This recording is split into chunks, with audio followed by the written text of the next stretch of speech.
안녕하세요. 김태훈의 현명한 투자자 방송 시작하겠습니다. 오늘은 삼진 L&D에 대해 다시 좀 말씀을 드리겠는데요. 며칠 전에 제 방송을 올려드린 이후에 여러 가지 호재성 재료들이 나왔습니다. 특히나 지난달 말에 이 삼진 L&D가 갖고 있던 SMLCD에 대한 중국 법인 이 지분을 중국 쪽하고 거래가 마무리된 것 같습니다. 왜냐면 그 이후로 시간이 한 10여일 정도 지나면서 이 정정고시가 나오지 않았다는 것이죠. 기존에 우리나라 공시체제가 갖고 있는 문제 중에 한 가지가 이게 이행이 되지 않았으면 그에 대한 정정 공시를 하게 의무를 부과하고 있지만 이게 이행이 됐을 때 이 계약이나 또한 이 공시의 내용에 대한 부분이 어떻게 마무리됐는지 그거를 확인해 주지 않는다는 거죠. 우리나라 공시제도가 갖고 있는 가장 큰 문제점이기도 합니다. 그것 때문에 이 기업들은 상장사들은 이런 공시의 문제점을 갖고 이용하는 경우도 많죠. 일단 삼진 L&D는 이 계약 이행이 됐다는 것을 따로 홍보하는 건 회사가 돈을 들여서 언론에 이러한 사실을 공개하든가 이렇게 해야만 되는 겁니다. 안 그러면 공시라는 제도를 통해서 이 계약이 SMLCD 지분이 매각됐다는 걸 확인시켜줄 의무나 또 방법이 없는 것이죠.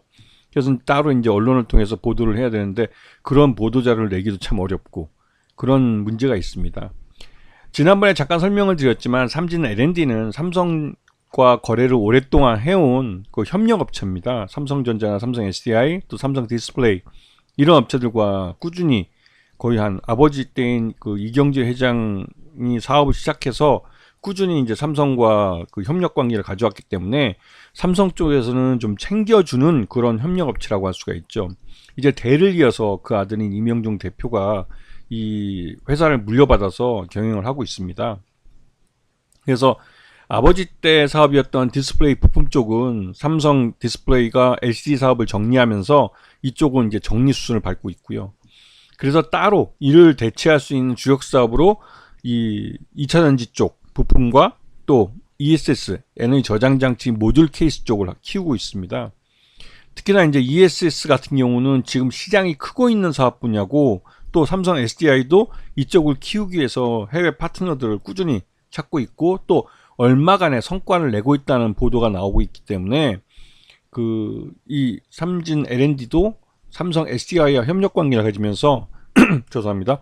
이쪽 ESS 쪽 매출이 굉장히 늘어날 가능성이 크죠. 거기다가 이 원통형 전지 같은 경우도 이 삼성 SDI와 꾸준히 협력 관계를 맺어왔기 때문에 향후 대형 원통형 전지인 자동차 2차전지 쪽, 자동차 배터리 쪽에 있는 원통형 전지 사업에도 같이 들어갈 가능성이 큽니다.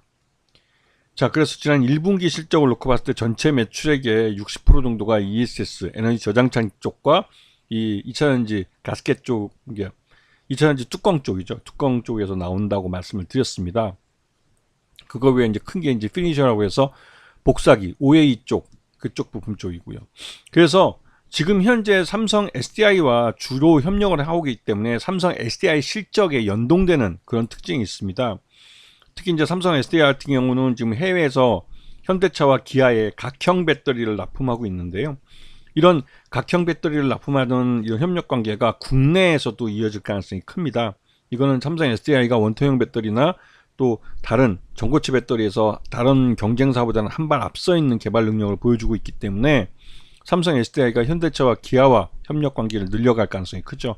그러면 그 수혜를 고스란히 삼진 L&D가 받을 겁니다. 여기다가 최근 들어서 그 2차전지 전기차 배터리의 재활용 정책을 입법하는 그런 수준이 이제 입법하는 수준에 들어갔는데 그렇게 될 경우에는 에너지 저장 장치 쪽이 굉장히 큰 성장을 할 가능성이 큽니다. 왜냐면 우리나라도 전기차를 만든 지 거의 한 20여 년이 돼 가고 있는데요.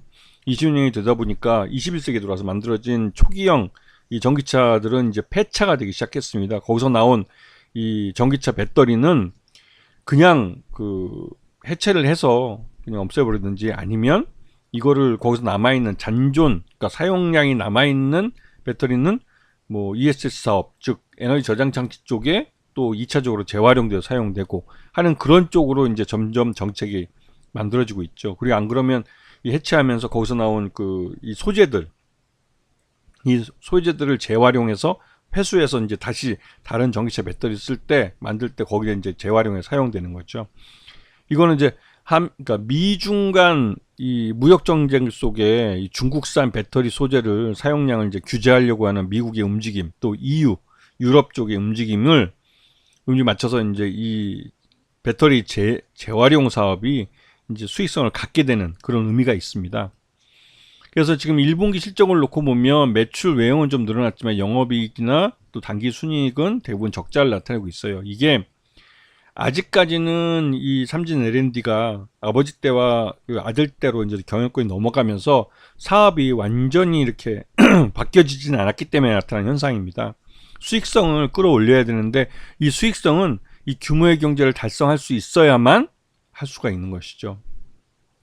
자, 앞에서 말씀드렸지만 이경재 회장에서 이명종 대표로 주식이 증여돼서 경영권 승계가 이루어졌고 그 최대주 지분이 22.2%밖에 안 되기 때문에 추가적으로 회사가 실적이 좋아지고 그러면 자사주 매수와 소각을 할 가능성이 큰 업체이기도 합니다. 그리고 이제 최근 들어 이슈가 됐던 게 이제 중국의 SMLCD 지분 매각인데 이게 지분 매각 대금이 272억이나 돼요. 이게 이제 작년에 거의 한 250억 정도 그 아버지 때 있었던 부실들을 한꺼번에 떨어내면서 재무적으로 굉장히 리스크가 커졌는데 현금으로 270억 정도가 유입될 수 있기 때문에 이 부분이 세금을 내도 이 작년 부실을 대부분 떨어낸 것을 더 커버해주고 또 신규 사업을 할 수 있는 투자금을 마련해 줄 수 있는 돈입니다. 근데 이게 이제 그 여러 번 정정이 되면서 이 투자자들을 아주 망연자실하게 만들었죠. 일반적으로 이런 중요한 자산의 매각 규모가 뭐 한두 푼짜리도 아니고 270억짜리인데 물론 나중에 이거는 수정을 해서 240억 정도로 중국 법인이 질질 끌면서 그 급한 건 한국 법인이지 중국 인수자 쪽이 아니다. 이게 중국 장사꾼들이 많이 쓰는 수법인데 거기에 이제 이제 삼진 L&D가 어쩔 수 없이 뭐 양보를 한 것 같습니다. 그래서 매각 대금도 줄어들긴 했지만 세 번 정정해서 6월 28일 날 이게 이제 최종적으로 6월 28일 날 계약이 이행된 것 같습니다. 그러면 이제 계약금과 잔금하고 순차적으로 자금이 유입이 될 거고 그렇게 되면 과거 부실을 떨어낸 빅베스에 의한 이 회계적으로 발생한 부실들은 다 메꿀 수 있고 신규로 투자할 수 있는 투자금도 마련이 될 수 있는 것이죠. 최근 들어서 삼성 SDI가 4680 대형 원통형 배터리를 샘플을 개발해서 고객사에 돌리고 있고 주 타겟은 테슬라입니다. 테슬라는 기본적으로 이 원통형 배터리를 채용을 해서 자동차의 전기차 배터리의 효율을 높이려고 하고 있는데요. 이 원통형 배터리는 기존 각형 배터리보다 그 약 30% 정도의 효율 면에서 더 높은 그 출력이나 또 그 장기 내구성을 나타낸다고 알려져 있습니다. 그래서 특히나 테슬라도 이런 부분을 그 주목을 하고 이 원통형 배터리로 지금 채용을 하는 모델들을 점점 늘려가고 있죠. 그런데 거기에 삼성 SDI가 4680이 기존에 나와 있던 그거보다 작은 규모, 그 크기의 배터리보다 훨씬 더 대규모 대형이기도 하고 또 그래서 그것 때문에도 장기간 사용할 수 있는 내구성이 뛰어나고 효율 면에서도 30% 정도 앞서 있기 때문에 이 4680 배터리로 승부를 걸려고 하는 것이죠. 자, 그 여기다가 ESS 관련해서 삼성 SDI가 미국의 넥스트 엑트란가?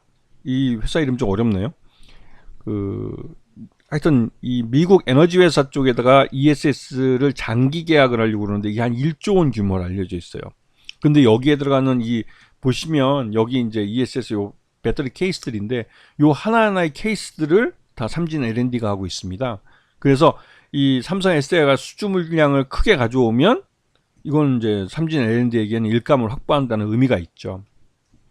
그래서 지난번 방송 드렸을 때 주가가 계속 흘러내린다고 여러 번 흘러낸다고 이제 하신 분들도 있었는데 주식 투자는 항상 쌀 때 사서 쌀 때 사 모아서 비쌀 때 파는 겁니다. 물론 이 삼진 L&D가 지금 항상 보면 윗꼬리를 달고 이렇게 밀리는 모습을 여러 번 볼 수가 있어요. 이렇게 윗꼬리를 달고 밀리는 모습은 아직은 이 삼진 L&D가 적자 회사이고 흑자로 언제 돌아올지 그 불확실성이 있기 때문에 나타나는 현상입니다. 주가가 급등하는 것은 호재성 재료가 있기 때문에 오른 것이고 그 호재성 재료가 실적을 플러스로 돌려놓을지는 아직 불확실하기 때문에 그 급등했을 때 그 윗꼬리에서 차익 실현하고 나오는 물량들이 있죠. 하지만 요번에 거래량을 보시면 지난번과 확연히 다른 걸 알 수가 있습니다. 지난번에는 단순히 적자 회사였다는 것으로만 이 호재가 소비가 된 것이고, 요번 같은 경우는 1100만 주나 거래됐는데요. 이 장대 양봉을 만들면서, 왜 또 이게 튀어나오네요. 장대 양봉을 만들면서 이 윗꼬리를 달고 내려왔지만 예전처럼 그렇게 많이 흘러내리는 건 아닙니다. 물론 아직까지 적자 회사이기 때문에 내일 개장해도 뭐 장 초반에는 좀 오르다가 결국은 또 흘러내릴 가능성이 크죠. 하지만 이거는 적자 기업이기 때문에 어쩔 수 없이 사람들이, 투자자들이 불확실해하는 느낌이 있기 때문에 그렇습니다. 그리고 그러한 불확실한 사람들하고 새로운 그 뒤에 이제 투자자로 새로 들어온 사람들하고 손바뀜이 이루어지면 그만큼 여기 바닥 가격을 다지고 우상향하는 차트를 쭉 그리며 올라갈 가능성이 큰 거죠. 그리고 이 회사가 흑자를 내야만 이 회사의 지금 현재 그 실력과 또 생산 캐파나 이런 것들을 종합해서 이 회사의 기업 가치를 제대로 평가할 수가 있는 겁니다. 그때 돼서야 뭐 제대로 이제 뭐 타겟 프라이스가 좀 구체적으로 나올 수가 있는 거죠.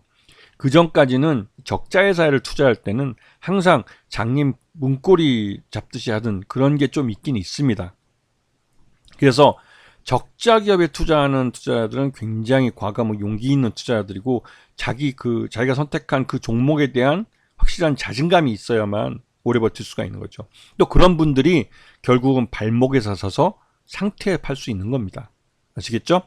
자, 삼진 L&D가 오늘 오랜만에 좀 장대 양봉을 만들어주면서 또 거래량도 터져줬기 때문에 이거는 그냥 넘기기보다는 한번 추가적인 설명을 해드리겠다 해서 방송을 다시 올려드립니다. 자, 감사합니다.